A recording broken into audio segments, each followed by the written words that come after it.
अभी जो लोकसभा चुनाव हुए हैं उस दौरान आप देख सकते हैं कांग्रेस ने घोषणाओं की लड़ी लगा दी थी। ऐसे लग रहा है कि जैसे ये 10-15 दिनों बाद ही सत्ता में बैठने जा रहे हैं और इनके 2-3 नेता तो ऐसे काम करेंगे कि लोग तो खुशी से विकास की बात करना तो छोड़ दीजिए, नाचने लगेंगे कि अब हमें न तो कमाना पड़ेगा न खाने की चिंता है, सारी चीजें सरकार अब देने जा रही है। वृद्धों के लिए जो वृद्ध लोग थे उनको जो पेंशन 300 से 500 मिलती है उसे बोल रहे थे कि हम 1000 रुपए कर देंगे। कहीं कहीं तो ये भी बोला जा रहा था कि हम 6000 का महीना हर लोगों के खाते में पहुंचाने लगेंगे। एक यह भी घोषणा पर थी कि जो गरीब परिवार की जो महिलाएं हैं उन्हें हम प्रति वर्ष 1 लाख रुपए देंगे खाते में, और इससे भी लोग गदगद हो गए और काफी संख्या में उनको वोट भी कर दिया। इसके अलावा राशन की बात की जाए या हॉस्पिटल की बात की जाए, आशा कार्यकर्ताओं की नियुक्ति की बात की जाए, तो इस तरह से लोग परोस दिए लोगों के सामने कि लोग समझे कि असल काम करने वाला तो यही है। नौकरी को लेकर भी वही उसी तरह का बयान दे रहे थे कि हम आए तो 1 साल के अंदर में सारे सीटों को फुल कर देंगे, जितनी भी बेरोजगारी है देश में उसे खत्म कर देंगे। लेकिन इन्हें जहां मौका मिलता है वहां पे ये सीधे सीधे चूक जाते हैं, और इस तरह से इनकी स्थिति हो गई है कि अब इनके जो बयान है उसे भी एक तरह से देखें तो यदि जमीन पे लागू की जाए तो देश के लिए बहुत बड़ा बवासीर का रूप ले लेगा।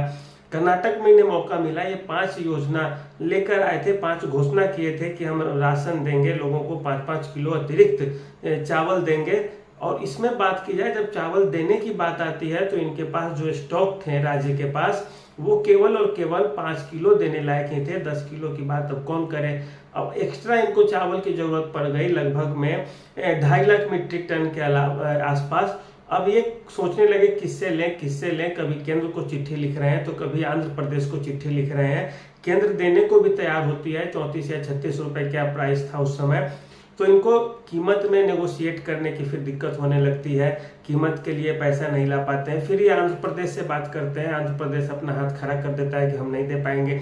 छत्तीसगढ़ से ये बात करते हैं, लेकिन छत्तीसगढ़ की सरकार रेट थोड़ा हाई करके बताते हैं, फिर उससे भी ये नहीं ले पाते हैं और रोने लगते हैं। इनके मंत्री, उप मुख्यमंत्री जो थे वो विरोध करने लगते हैं कि सरकार हमें चावल नहीं खरीदने दे रही है, हमें चावल नहीं दे रही है। तो इस तरह से ये जमीन पे उतर जाते हैं 2 मिनट में ही कि अब हमारे पास ना तो फंड है उतना कि हम चावल खरीद पाए। लोगों में अब हो जाते हैं कि भाई अब ये तो वादा तो कर दिया, अब ये लाएंगे कहाँ से। विपक्ष हमलावर हो जाता है। कर्नाटका के पास बात करें तो कैग की रिपोर्ट है कि कर्नाटक सरकार अपने जो लोन दी है जनता को या किसी फर्म को, उसमें लगभग बकाया 14 से 15 हजार करोड़ रुपए हो गया है। वह सरकार वसूल नहीं पा रही है। ऊपर से किसानों के कर्ज माफ करने की बात करती है, जबकि पुराने कर्ज जो फंसे हुए उसे तो वो अपने यहाँ ला नहीं पा रही है।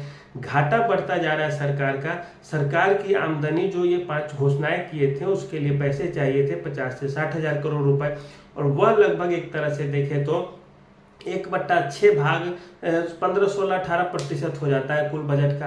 अब उस चीज की उगाही कहाँ से की जाए, तो इसके लिए इनको कोई सोचता नहीं है। कुछ लोग तो इनको ये भी सुझाव देते हैं कि राज्य की 25,000 एकड़ जमीन है जो अभी किसी काम की नहीं है, उसे बेच दिया जाए। इसके बाद भाजपा विपक्ष जो के रूप में जो थी वह हमलावर हो जाती है कि आप सरकार की जमीन कैसे बेच सकते हैं, और अगर 1 साल अगर बेच के आप काम चला भी लेंगे तो फिर आने वाली सरकारें को फिर जरूरत पड़ेगा तो वो कहाँ से लाएगी पैसा। उसको कभी जरूरत पड़ गया इस तरह का तो वो कहाँ से जुटा पाएगी, उसके पास संसाधन ही नहीं रहेंगे। कर्नाटका में सूखा पड़ा हुआ है, उसकी चिंता नहीं है कि इससे कैसे निजात मतलब दी जाए लोगों को। बेंगलोर जैसे शहर में, जिसे सिलिकॉन सिटी कहा जाता है, वहाँ पे पानी की किल्लत रहती है, ट्रैफिक की समस्या है, लोग जाम में मरते रहते हैं, पानी के बिना तड़पते हैं। टैंकर से पानी पहुंचाए जाते हैं। जलस्तर लगभग सूख सा गया था मार्च महीने में ही। उसके लिए सरकार के पास कोई योजना नहीं है, कोई घोषणाएं नहीं है। आप ये क्यों नहीं घोषणा करते कि किसी को पानी की किल्लत नहीं होगी, उसके लिए हम काम करेंगे। आप राशन के लिए आवाज उठाते हैं, वो भी पूरी भरपाई नहीं कर पाते हैं। दलितों के लिए जो 37,000 करोड़ आवंटित किए गए थे उसमें से भी 14,000 करोड़ रुपए निकाल लेते हैं कि हम जो 5 घोषणाएं किए हैं दलितों के लिए उसमें जोड़ देंगे। अब किसी को साइकिल मिल रही है, अब आप उसको बोलेंगे कि नहीं साइकिल अब नहीं देंगे, अब हम घर ही देंगे। तो ये एक तरह से क्या है, पॉलिसी पैरालिसिस ही तो है। आप जो घोषणा किए वो तो पूरा कर नहीं पा रहे हैं, एक नया घोषणा कर दिया और उसे बंद करके फिर ये दे रहे हैं। तो आखिर इसमें बहादुरी किसकी है? सरकार की बहादुरी कहाँ से आ गई कि किसी को मकान मिलना था वो मकान देना बंद करके आप रिक्शा बांटने लगे लोगों के अंदर। स्कूल खोलने की बात करते हैं, स्कूल खोलते हैं, बहुत अच्छी बात है, लेकिन जो चल रहा है उसे क्यों आप बंद करने के चक्कर में पड़े हुए हैं। वो पैसा 14,000 करोड़ उसको भलाई के लिए था, दलित, अनुसूचित जाति, अनुसूचित जनजाति के लिए, जिसका वही लोग विरोध करने लगे। अनुसूचित जाति और जनजाति के लोग, जो राष्ट्रीय आयोग है अनुसूचित जाति और जनजाति के लिए, उन्होंने भी राज्य सरकार से सीधे सीधे नोटिस देकर जवाब मांगा 6 से 7 दिन के अंदर कि आप हमें जवाब दीजिए कि आखिर ऐसा क्यों हो रहा है।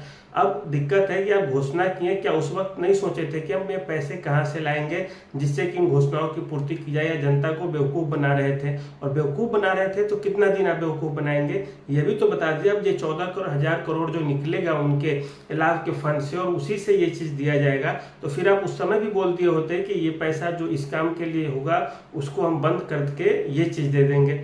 तो आप तो उस समय लगता है बोलते हैं कि एक्स्ट्रा चीज़ है, एक्स्ट्रा चीज़ है, और लोग उसमें फंसते चले जाते हैं। और आखिर अरविंद केजरीवाल भी तो दिल्ली में बिजली और पानी फ्री करके सत्ता में तो आ गए, लेकिन अब वही दिल्ली में जो बिजली के जो बिल आ रहे हैं वो सीधे सीधे बढ़ा के कौन कौन सा चार्ज लाद दिया जा रहा है, जो पब्लिक तो जानती नहीं है। कौन पीएमसी चार्ज क्या है, टीएमसी चार्ज क्या है, ये सब तो कुछ जानती नहीं है।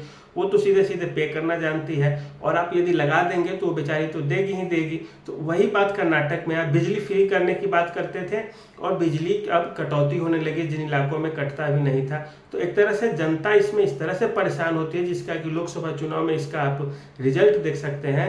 कर्नाटका में 28 लोकसभा की सीटें हैं और वहाँ पे कांग्रेस की सरकार है, और कांग्रेस की सरकार होने के बावजूद वहाँ पे इस तरह का जो विरोध है सरकार के विरोध में, जिसके कारण 19 सीटें भाजपा जीत लेती है, 17 सीटें भाजपा जीत लेती है और 2 सीटें इसकी सहयोगी जो पार्टी है वो जीतती है। और एक तरह से दूसरे के राज्य में जहां उसकी सरकार है जाकर के आप 19 सीटें जीत रहे हैं 28 में, तो ये अपने आप में एक बहुत बड़ा सवाल है कि सरकार के पक्ष में लोग वहाँ के नहीं है। और कई सारे ऐसे मामले। इसके अलावा बात करें 1 लाख करोड़ रुपए कांग्रेस देने की बात करती है गरीब महिलाओं को।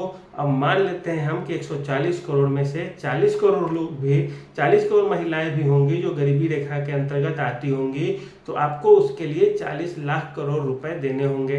अब बात है भारत के कुल बजट की भी कर ले तो भारत का कुल बजट भी रहता है 50 लाख करोड़, 48 लाख करोड़, 52 लाख करोड़। उसमें से भी अगर 50 लाख करोड़ भी हम मान लेते हैं तो उसमें से भी लगभग 1/4 के आसपास तो हमारा ब्याज व्यय ही होता है। हम जहाँ से कर्ज लिए होते हैं उसको ब्याज के रूप में देना होता है। हमारे पास लगभग बच जाएंगे 40 लाख करोड़, और उसमें से भी हम यदि 30 लाख करोड़ 40 लाख करोड़ महिलाओं को ही दे देंगे 1 लाख महीने का, तो फिर आप सड़क कहाँ से बनाइएगा, बिजली कहाँ से दीजिएगा, स्वास्थ्य पे कहाँ से खर्च कीजिएगा, सेना को वेतन कहाँ से दीजिएगा, शिक्षकों को वेतन कहाँ से दीजिएगा। तो ये ख्याल में जो घोषणाएं की जाती है, ख्याली पुलाव जिसे कहते हैं, जिसे जमीन पे नहीं उतारा जा सकता, और बरबर हम कुछ भी बोल देते हैं और उसका जमीन पे उतारना उतना ही मुश्किल होता है जितना जैसे चुनाव जीतना छोटी पार्टियों के लिए। तो ये है, और जनता ये भी अब समझने लगेगी कि अब कांग्रेस ने जो घोषणा की वह नहीं पूरा हो पा रहा है। कर्नाटक इसका सबसे बड़ा उदाहरण बनता जा रहा है, और इससे एक ऐसा संदेश जाएगा देश में कि लोग अब किसी तीसरे फ्रंट की खोज करने लगेंगे कि इनसे अब ना होने वाला है। अब किसी सपा को, ममता बनर्जी को, अरविंद केजरीवाल जैसे नेता किसी को तीसरे मोर्चे पर लाया जाए जिनसे भी कुछ उम्मीदें हो सके थोड़ी बहुत। आप पंजाब में देख सकते हैं, पंजाब में कांग्रेस की सरकार थी, अच्छी खासा बोलबाला भी था, किसान आंदोलन को भी कांग्रेस सपोर्ट कर रही थी, लेकिन इसके बावजूद जनता को जब नहीं कुछ मिलता है, इधर से सारी घोषणाएं जमीन पे ही रह जाती है, तो सीधे सीधे अरविंद केजरीवाल सत्ता में आ जाते हैं रातों रात। तो हर जगह इनका यही हाल होता है, जब तक आप जो बोलते हैं वो करेंगे नहीं तब तक काम कैसे चलेगा। झारखंड में आपकी सरकार है, कांग्रेस की सरकार है, कांग्रेस के सहयोग से सरकार चल रही है, बेरोजगारी की इतनी चिंता है तो झारखंड सरकार से बोले कि आप सारे पदों को भरिए।